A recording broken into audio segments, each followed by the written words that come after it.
Ligne droite. La table ronde. Liselotte Dutreuil. Bonjour Lisa Dutreuil, pardon.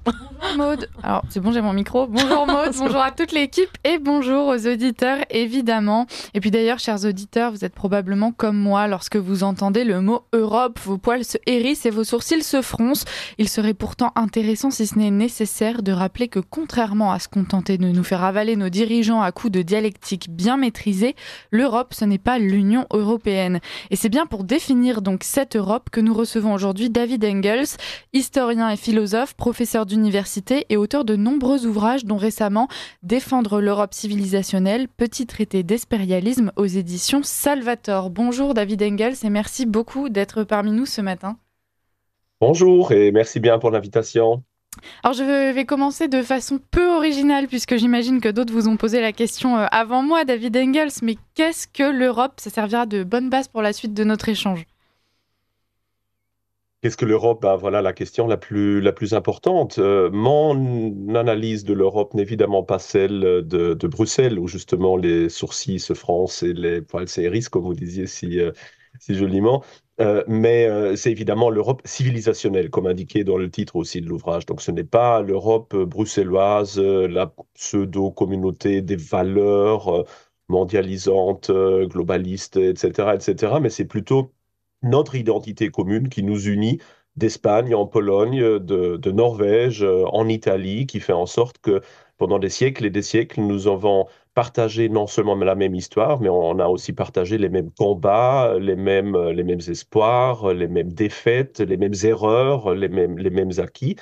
Et bah, voilà, probablement parce que aussi je suis belge et non pas français ou allemand, pour moi, cette notion d'identité européenne commune qui unit les différents États-nations est très, très, très importante. D'ailleurs, il y a une centaine d'années, l'auteur espagnol Ortega y Gasset disait une phrase que j'estime très, très, très juste. Il avait dit qu'environ 60% de ce que les différents États-nations croient être typiquement pour leur État-nation, en fait, sont plutôt typiquement européens et partagés aussi par les autres nations européennes.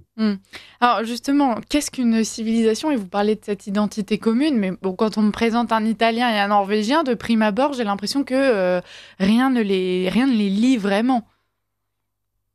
Bah, c'est une question de perspective. Si on vous place à côté d'un Allemand, il peut vous paraître très, très, très différent. Si on vous met tous les deux en face d'un Chinois ou d'un Indien, bah, subitement, vous allez découvrir que vous partagez énormément de Mm. choses. Et donc, d'un point de vue civilisationnel, la perspective, elle est tout autre. Alors, la question, évidemment, de ce qui est cette civilisation et comment la définir, eh bien, il y a deux approches. J'ai essayé de les montrer aussi dans mon ouvrage. Bah, d'un côté, on a évidemment toute une série de racines communes, que ce soit l'héritage proche-oriental, chrétien, grec, romain, païen, etc. Donc, toutes les différentes strates sur lesquelles notre identité s'est constituée. Mais alors, ensuite, et je crois que c'est le plus important et dont on parle relativement peu, ce qui nous unit en tant qu'Européens, c'est ce que bah, Oswald Spengler et beaucoup d'autres avaient appelé jadis l'élan faustien, c'est-à-dire cette quête presque démesurée de ce qui se trouve derrière l'horizon, cette volonté d'autodépassement assez extrême qu'on ne trouve dans aucune autre civilisation et qui, chez nous, a pu se développer pour le meilleur, quand vous pensez à la quête de transcendance du Moyen Âge avec les magnifiques cathédrales, les grandes sommes théologiques, l'intériorité de l'homme médiéval, etc. Et évidemment aussi en négatif, c'est-à-dire quand on a remplacé la quête de la transcendance par la quête pour l'expansion, la technologie, la masse, la quantité, la matière et tout cela. Et c'est pour ça que j'estime, que j'attends en tant qu'historien aussi comparer des grandes civilisations, que tôt ou tard, dans la prochaine génération finalement, on va aussi vivre en Europe ce que j'ai appelé la synthèse du retour conscient à la tradition. Si vous estimez que la première phase de chaque civilisation, elle est marquée par la tradition et la deuxième plutôt par l'idéalisation de la raison, eh ben, la synthèse, c'est le retour rationnel à la tradition. Et ça, c'est quelque chose qu'on trouve dans chaque civilisation du passé et qui, à mon avis, est quelque chose qui déjà tout doucement se prépare dans notre civilisation à nous. On va revenir là-dessus et puis sur ce néologisme que vous nous proposez justement en sous-titre, ce mot d'espérialisme. Avant cela, on a bien compris que l'Europe, c'est avant tout une pulsion psychologique. C'est un terme que vous employez vous-même de temps à autre. Est-ce qu'il y a d'autres caractéristiques qui sont nécessaires à un homme pour être défini comme européen? Par exemple, des caractéristiques biologiques, comme certains l'affirment.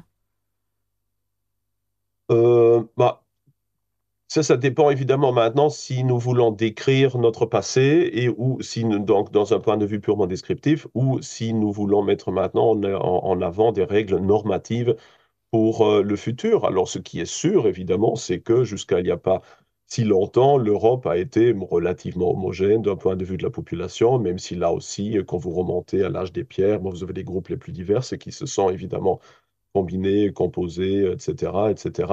Et j'imagine que c'est à ça que votre question pointe, c'est-à-dire que faire finalement de l'immigration de masse? Que faire de l'intégration de ces dizaines de millions de personnes qu'on trouve désormais surtout en Europe occidentale?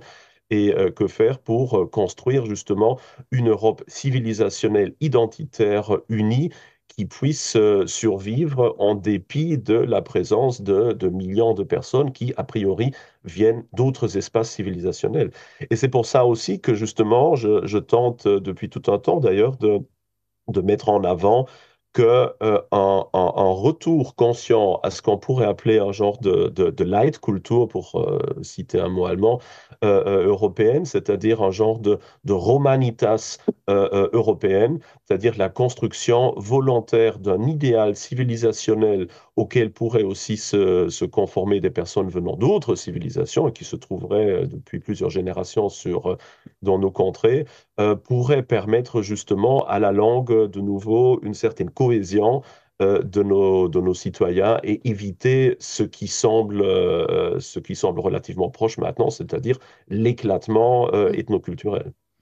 On revient donc à ce mot d'espérialisme. Est-ce que vous pourriez nous le définir et nous en dire un peu plus, David Engels? Oui, volontiers. Et donc, l'espérialisme, c'est le pendant identitaire, civilisationnel à l'européisme. Quand on parle aujourd'hui d'européisme, très généralement, on parle un peu du fan club de l'Union européenne, de Bruxelles, de Ursula von der Leyen et de ce genre de choses-là. Hélas, le mot européisme est devenu un synonyme pour, disons, ce genre de vision mondialiste désincarnée, abstraite, laïciste, très généralisée, humaniste, etc., de notre identité. C'est à ça que j'oppose plutôt le mot hespérialisme qui vient de hesperos, hespérial, c'est-à-dire la désignation de l'Ouest, surtout de l'extrême Ouest dans la terminologie grecque. Et donc le but surtout d'inventer et d'utiliser ce mot-là, c'est de donner un terme pour désigner ce que moi, et je crois beaucoup d'autres, surtout de jeunes Européens, ressentent, c'est-à-dire un genre de véritable patriotisme européen qui compléterait le patriotisme national, donc qui n'est pas opposé au patriotisme national, mais qui l'élargit plutôt à la dimension civilisationnelle. C'est-à-dire, c'est la reconnaissance que désormais, les risques auxquels sont confrontés non seulement les Français, mais aussi les Allemands, les Italiens, les Anglais, les Polonais, les Espagnols, etc., est tellement grand que le retour à une trentaine d'États-nations, dont la plupart n'ont finalement aucune signification sur la scène internationale, que ce retour-là ne suffira pas pour positionner l'Europe et notre civilisation par rapport à la Chine, par rapport à la migration de masse, par rapport aux États-Unis, par rapport à la Russie et qu'il faut désormais compléter, comme je disais, notre patriotisme national d'une dimension qui serait civilisationnelle.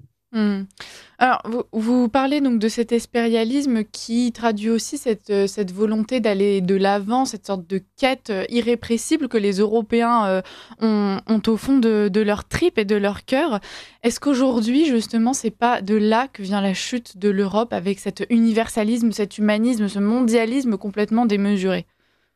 Ah oui, absolument, absolument. C'est justement ça, à la fois le problème, mais aussi ce qu'il faut accepter. C'est-à-dire que le monde que nous vivons aujourd'hui ou que nous expérimentons aujourd'hui est en partie la conséquence aussi de cet élan faustien. Comme je l'ai écrit dans mon livre, les gratte-ciel et les tours des cathédrales, l'universalisme des Nations Unies et l'universalisme du Sacrum Imperium, l'admiration pour l'expert scientifique ou pour l'expert en matière religieuse, le prêtre, etc. Tout ça, hélas, fait partie justement où tout cela est issu d'une même pulsion. Mais, et c'est là-dessus que j'insiste, il ne faut pas refuser notre identité, parce que si nous arrachons de nous cet élan faustien qui nous définit en tant qu'Européens, qui est vraiment le fond de notre identité, qui est ça qui psychologiquement nous distingue tellement fondamentalement des autres civilisations, ben, si nous nous arrangeons cela, il ne restera plus grand-chose. Nous allons aller dans la post-histoire. Donc ce qu'il faut plutôt, c'est se rendre compte de ce que j'ai aussi tenté d'expliquer, c'est que justement, cet élan faustien en tant que tel, il est neutre. C'est-à-dire, dans une première phase, il s'est concentré sur la transcendance, donc sur quelque chose qui, de mon point de vue, est éminemment positif. Dans une deuxième phase antithétique, il s'est concentré de plus en plus sur la matière, et donc Dieu est remplacé par l'homme. Et cette évolution-là, ben, aujourd'hui, elle se mène à l'absurde. Aujourd'hui, elle atteint les sommets du wokisme, si on Mm. veut. Mais c'est justement ça le moment où cette antithèse atteint son sommet, où se prépare la synthèse, c'est-à-dire ce que j'appelle le retour conscient, le retour rationnel de nouveau à la tradition, c'est-à-dire à ce moment-là qui pourrait permettre de, de réconcilier, si on veut, à la fois la quête légitime de transcendance et les acquis du monde moderne dont on peut penser ce qu'on veut, mais qui sont là et qui nous ont fait perdre une certaine innocence Mm. qu'on ne va pas récupérer du jour au lendemain. Oui, parce que finalement, ça peut paraître assez paradoxal. Aujourd'hui, on a la tentation de se dire qu'il faut justement se recentrer vers ce que nous sommes, vers nos traditions, vers notre ADN pour survivre. Vous, ce que vous nous expliquez, c'est qu'il faut faire ça, mais en même temps continuer à cultiver cet élan vers l'extérieur et cette quête d'autre chose. Alors, comment fait-on pour trouver le juste milieu? Bah, d'abord, cette quête faustienne, elle est en nous. Elle est, comme je disais, un élément tout à fait neutre. Quand vous regardez dans l'Antiquité classique, là, vous avez plutôt un idéal apollinien, très, très, très corporel. Quand vous regardez dans le monde chinois, vous avez plutôt une certaine quête d'harmonie sociale. Quand vous regardez dans le monde musulman, vous avez plutôt la volonté de soumission à une autorité patriarcale. Quand vous regardez le monde indien, vous avez plutôt cette impression du retour éternel de toute chose, etc. Donc chaque civilisation a tel quel son archétype qui est irrépressible, qui nous définit. C'est-à-dire à partir du moment où cet archétype se fossilise, voire disparaît, est mis en question, ben, cette civilisation meurt. Donc de ce point de vue-là, d'ailleurs, disons que le refus de la quête faustienne est déjà un élément aussi, si on veut, un symptôme de décadence. Une fois de plus, cette quête en tant que telle, elle est neutre. Mm. Nous, ce qu'il nous faut faire, et ce qui arrive d'ailleurs à la fin de chaque civilisation, c'est que justement, de nouveau, de l'extériorisation, de la matérialisation de cet archétype, on reviendra à un genre de synthèse, si on veut, où on se rend compte que l'humanisme, le matérialisme, l'idée que l'homme est la mesure de toute chose doit mener tôt ou tard à l'abîme et que si nous voulons stabiliser notre société, si nous voulons survivre, si nous voulons créer cette dernière phase civilisationnelle qui correspondrait en gros à l'Empire romain, à l'Empire des Han, à l'Empire des Gupta, à l'État de Khosroès, au Ramesside en Égypte, etc., eh bien, il faudra revenir d'un point de vue rationnel, conscient de nouveau à mettre la transcendance au centre de la société. Mm. Quand on vous écoute, on a l'impression que vous parlez déjà de la fin de la civilisation européenne. Est-ce que c'est ce que nous sommes en train de vivre? Est-ce qu'on a encore la possibilité d'inverser le mouvement des choses, David Engels? Non, je ne crois pas. Je sais bien que, bon, si j'étais homme politique, je dirais évidemment le contraire, mais moi, je n'essaye pas d'avoir des votes ou d'être élu. Donc, forcément, ce n'est pas de moi que vous allez entendre quelque chose du style tout est possible, l'âge d'or se prépare, le futur est ouvert, etc. Non, en tant qu'historien des civilisations, qui travaille depuis des années et des années sur la comparaison des grandes civilisations, je peux dire que dans chaque civilisation, nous avons ce moment final qui a son importance, d'ailleurs, cette synthèse finale qui, comme je disais, correspond en gros à ce qu'on connaît sous le Principat augustéen à Rome. Donc j'ai écrit tout un livre d'ailleurs là-dessus il y a pas mal d'années qui s'appelait Le Déclin. Ce stade-là, il est nécessaire pour deux raisons et il est éminemment important. D'abord parce que d'un point de vue rétrospectif, il définit ce qu'on retiendra de l'Europe. C'est pour ainsi dire les derniers mots de l'Europe, mais qui vont définir le sens, si vous voulez, de ce texte qu'est notre civilisation. On ne veut pas laisser ça à d'autres, on ne veut pas laisser ça au wokisme, on veut garder littéralement, pour la bonne cause, le dernier mot, le mot final, pour justement définir ce que l'Europe aura été. Et puis, évidemment, c'est le moment aussi où nous définirons pour les siècles, voire les millénaires à venir, ce qui restera de notre Europe. Donc justement, ce que l'Empire romain a fait pour la civilisation gréco-romaine, c'est-à-dire de canoniser, de systématiser, de faire un choix, d'organiser et de faire en sorte que cet empire ait pu survivre encore en Occident pendant un demi-millénaire, ben, ça c'est la tâche qui se présente à nous. Et donc ce n'est pas une tâche inutile. Au contraire, j'estime que c'est probablement avec la genèse d'une civilisation le moment le plus important parce qu'il définira ce que nous, les grands, à d'autres civilisations et aux millénaires à venir. Donc Mm. cette vision, elle peut paraître, premier point de vue, comme pessimiste, parce que je crois que toute civilisation, tôt ou tard, en effet, fossilise, se pétrifie, mais d'un autre côté, cette tâche que nous avons, elle est, d'un certain point de vue, extrêmement positive et surtout très, très, très importante. Mm.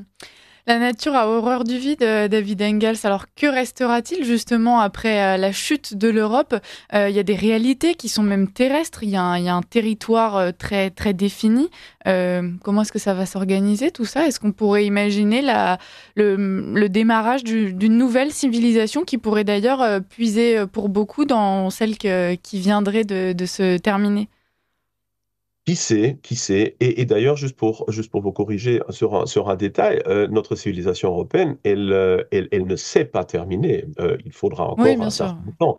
Hein, cette synthèse finale, c'est un moment essentiel qui fait partie de cette civilisation. Justement, la synthèse, c'est d'un point de vue dialectique, même le moment clé de toute évolution. Donc, ce n'est pas post-historique, c'est la fin, mais Mm. elle prend un temps, tout comme justement le début de l'époque impériale à Rome. Mais voilà, bah, tout d'abord, la question, c'est évidemment comment nous organiser d'abord pour maintenir notre civilisation aussi longtemps que possible. Et là, on va très bien, quand on pense à Rome, mais aussi quand on pense à l'Empire Han, par exemple, chez les Chinois, que cet empire, ou en tout cas cet état civilisationnel final, peut très bien durer un demi-millénaire. Donc, c'est une très grande tâche que nous avons d'organiser désormais ce stade-ci de notre civilisation.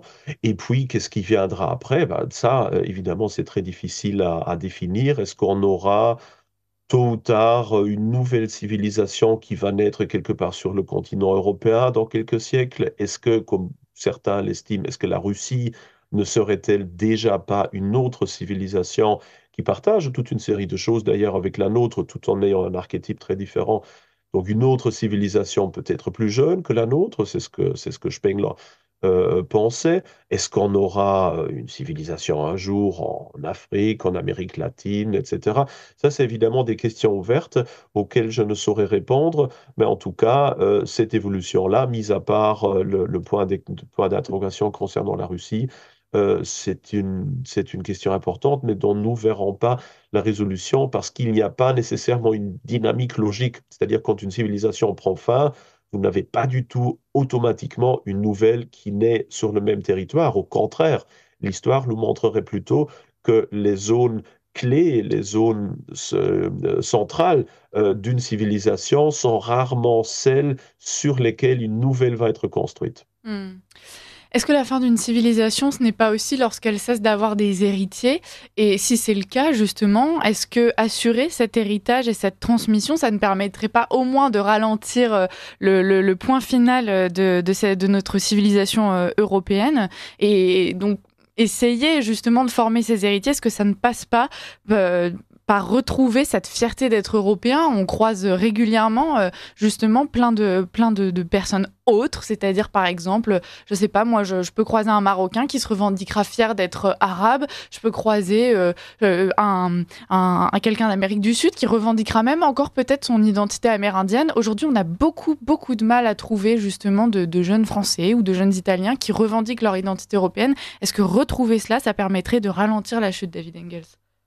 Absolument, absolument. Et d'ailleurs, cette absence d'héritier, elle est typique pour ce sommet, si on veut, de l'antithèse civilisationnelle. Vous avez les mêmes symptômes de crise identitaire, de crise démographique, matérielle aussi, de crise de confiance, de volonté justement de s'identifier avec cette civilisation à la fin de chaque civilisation. Comme je disais dans mon livre Le Déclin, j'ai essayé de montrer systématiquement comment la République romaine tardive vivait finalement, même d'un point de vue identitaire, exactement les mêmes symptômes de crise aujourd'hui. C'est parce qu'il se profile déjà, en effet, à l'horizon, la typologie d'un homme post-historique, de ce que Nietzsche avait appelé le dernier homme. Tout ça se présente déjà maintenant, mais je vois aussi le contraire. Je vois surtout en France actuellement, où je suis quand même de nouveau assez actif depuis quelque temps,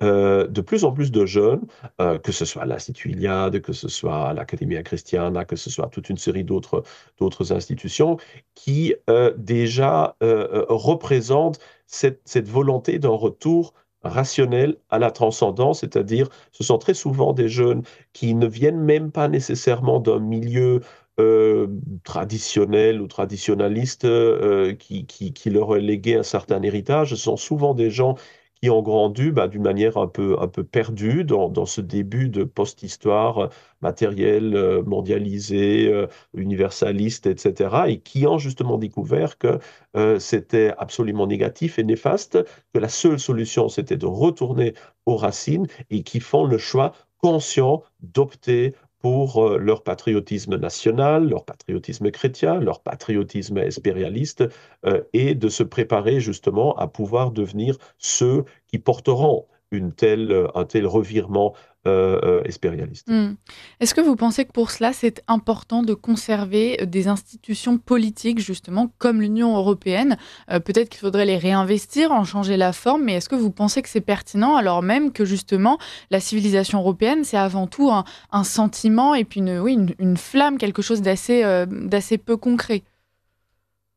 Euh, bah, Peu concret, oui et non. Évidemment, on a cet aspect immatériel, psychologique, voire philosophique d'un côté, mais cela essaie évidemment de créer des choses. Ça crée des religions, ça crée des bâtiments, ça crée l'art, ça crée des institutions. Donc, je ne verrais pas une opposition entre une certaine pulsion civilisationnelle d'un côté et la volonté d'y donner un corps politique. D'ailleurs, dès le début du Moyen Âge, dès la naissance proprement dite de la civilisation européenne sous Charlemagne, nous avons cette expression suprême de notre identité civilisationnelle qu'est l'Empire.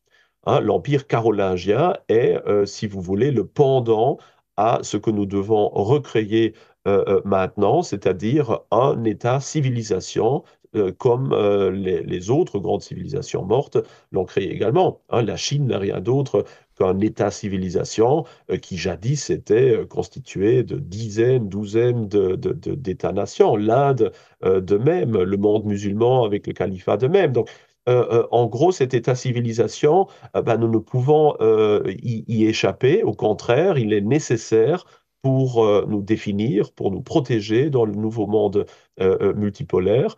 Et voilà, comment devrait-il être structuré? Bon, j'ai essayé dans ce livre, Défendre l'Europe civilisationnelle, de montrer certains petits éléments.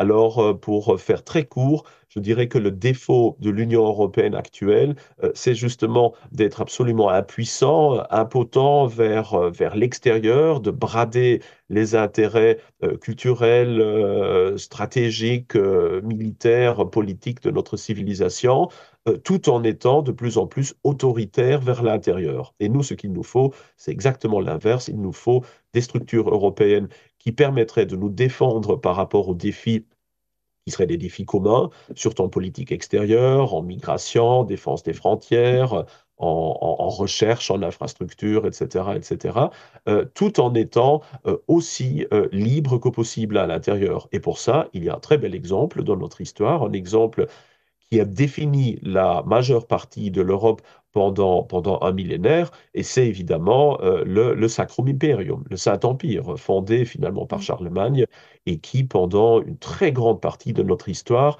a justement essayé de montrer, ou a démontré, qu'il était tout à fait possible d'avoir une structure à la fois patriotique et libre, impériale et pourtant relativement peu expansive, chrétienne, patriotique, etc., pour unir toute une série de différents États-nations et de régions et de cités, etc., dans une très grande liberté. Et donc, pour moi, c'est une erreur de concevoir l'État civilisationnel européen selon le schéma rigide, kantien, très allemand, des structures bruxelloises actuelles, alors qu'on a plutôt cet exemple d'un Saint-Empire qui permet une très grande liberté, voire même un certain chaos créatif à l'intérieur, tout en défendant, d'un point de vue assez résolu, ses frontières extérieures, et en étant précisément supranational, sans, au contraire, sans pour autant vouloir détruire ces éléments identitaires constitutifs. Hmm.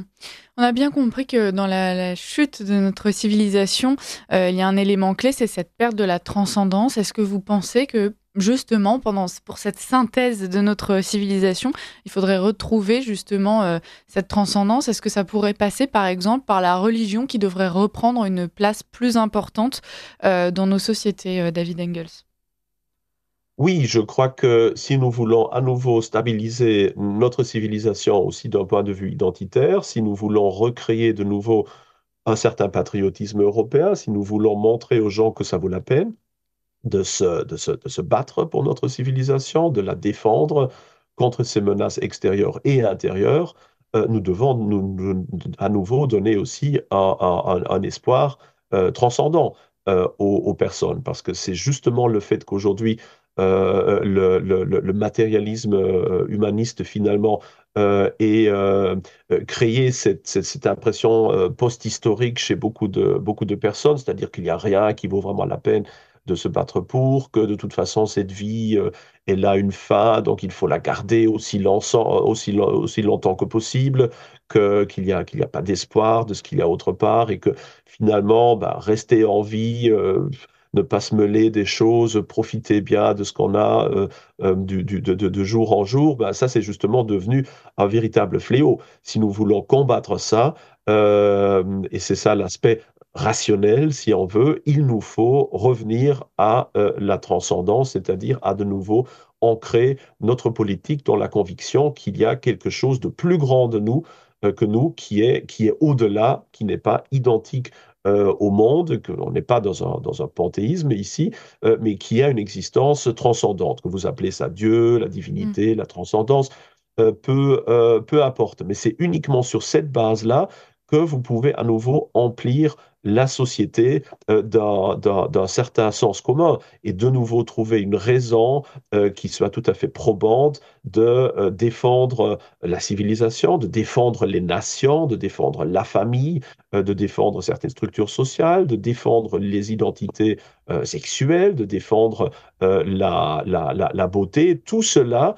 peut être très clairement comment dire, défini sur base de la transcendance. Moi, je dirais même que de nos jours, au fond, il n'y a plus que deux orientations idéologiques. Soit vous êtes matérialiste et donc de gauche, selon ma définition, ou alors vous êtes transcendantalisme et donc de droite. Parce que tout le programme, si on veut de droite, tout le programme conservateur, si on veut utiliser ce mot un peu renflant, peut être déduit de cette notion de transcendance. Et au fond, entre ces deux postulats, soit rien n'est que matière et au fond, il n'y a rien qui a un sens, ou alors il y a quelque chose de suprême qui a voulu que nous soyons là, auquel nous pouvons participer par notre intellect, par notre âme, qui a créé, euh, peu importe les moyens, mais qui a créé la nature, le droit naturel, la famille, les nations, les civilisations, etc.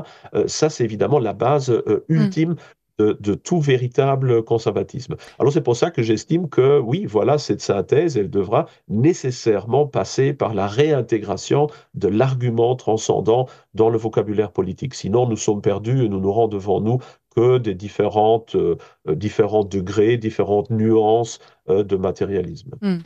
David Engels, il nous reste à peine plus d'une minute. Dernière question, je vais finir là-dessus et il faudra faire court malheureusement. Vous nous avez parlé de ce Saint-Empire de Charlemagne. Est-ce qu'aujourd'hui, justement, il nous faut un empereur ? Est-ce que vous pensez à l'avènement d'un homme providentiel, justement, pour créer cette synthèse de la civilisation européenne ? Alors d'abord, il y a toute une série d'empires qui n'ont pas nécessairement d'empereur, donc c'est une notion qui n'est pas nécessairement liée à ça. En plus, ce qu'il ne faut pas oublier, c'est que justement l'empereur du Saint-Empire, il était élu. Ce n'était pas une monarchie héréditaire, mais une monarchie élective. Donc d'emblée, le Saint-Empire a toujours eu un aspect, disons, républicain, voire, je dirais pas démocratique, mais enfin, vous voyez ce que je voulais dire, qui est inné.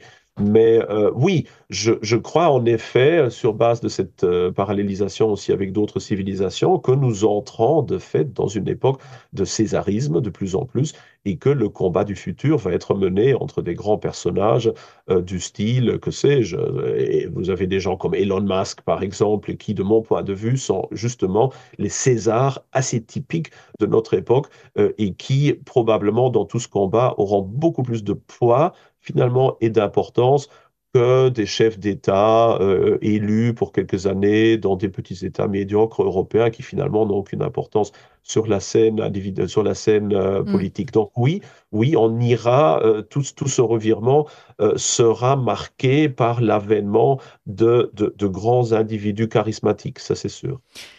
Je finis là-dessus, David Engels, et malheureusement j'avais encore 1000 questions, il faudra vous réinviter évidemment. Je rappelle que vous êtes historien et philosophe, professeur d'université, auteur de nombreux ouvrages, dont récemment donc Défendre l'Europe civilisationnelle, Petit traité d'espérialisme, si vous voulez le remontrer rapidement à l'écran pour nos auditeurs. Vous pourrez le retrouver, chers auditeurs, aux éditions Salvator, on vous invite à vous le procurer. Ce sera bien plus complet que ce qu'on peut en dire en 30 minutes, mais on espère déjà que ça vous aura donné un bel aperçu. Merci beaucoup David Engels d'avoir été parmi nous et je vous dis donc à très bientôt.